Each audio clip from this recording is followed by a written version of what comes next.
এই ডাল লেকেই মূলত হাউসবোটগুলো সারিবদ্ধভাবে দাঁড়িয়ে আছে।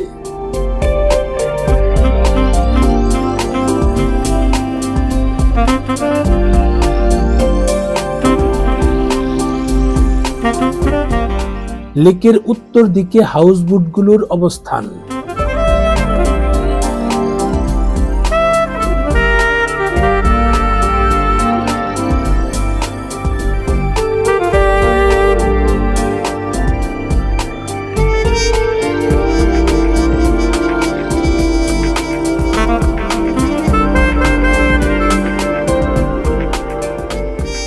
একটার গায়ে আরেকটা লেগে আছে।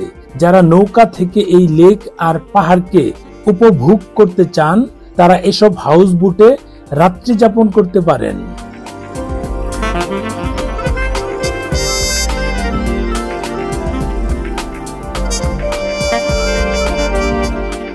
হ্রদটি 18 বর্গ কিলোমিটার অঞ্চল জুড়ে বিস্তৃত, যা 21.1 বর্গ কিলোমিটার একটি প্রাকৃতিক জলাভূমির অংশ।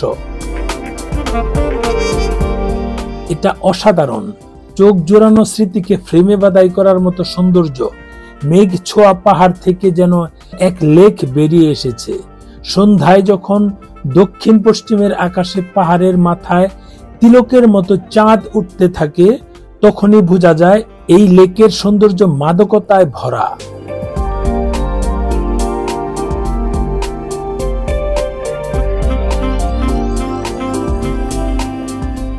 ডাল হ্রদ ভারতের জম্মু ও কাশ্মীরের গ্রীষ্মকালীন রাজধানী শ্রীনগরে অবস্থিত একটি হ্রদ। এটি কেন্দ্রশাসিত অঞ্চল জম্মু ও কাশ্মীরের দ্বিতীয় বৃহত্তর নগর বেষ্টিত হ্রদ। এটি পর্যটক ও স্থানীয় দ্বারা শ্রীনগরের সর্বাধিক পরিদর্শনকৃত জায়গা। লেকের পাশের মূল সড়কের ধার ধরে ঘাট রয়েছে 1 থেকে 15 পর্যন্ত।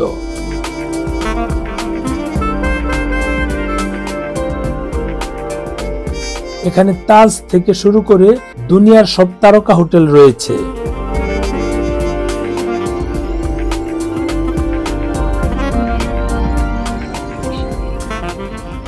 এদিন আমরা পৃথিবীর ভূস্বর্গ কাশ্মীরের পেহেলগাম, যেটাকে মিনি সুইজারল্যান্ড বলে, সেখান থেকে আমরা তল্পিতল্পা সহ চলে আসলাম এখানে, যেখানে আমরা রাত্রি যাপন করব, অর্থাৎ হাউসবোট। এটা হচ্ছে আমাদের 23 ফেব্রুয়ারি 2024, ষষ্ঠ দিন। এই দিন আমরা এখানে রাত্রি যাপন করে পরের দিন আমরা অন্য একটা জায়গায় যাব, যেটার নাম হচ্ছে গুলমার্গ। সেখানে গিয়ে আমরা কেবল কারে চলবো এবং অন্যান্য জায়গায় ঘুরবো। আমরা সবাই গাড়ি থেকে নেমে নৌকাতে করে ওই যে দূরে যে বুটগুলো দেখা যাচ্ছে কারেন্টের আলোতে চকচক করছে, ওই জায়গায় আমরা যাব। এই যে দেখুন, আমাদের নৌকা প্রায় চলে এসেছে।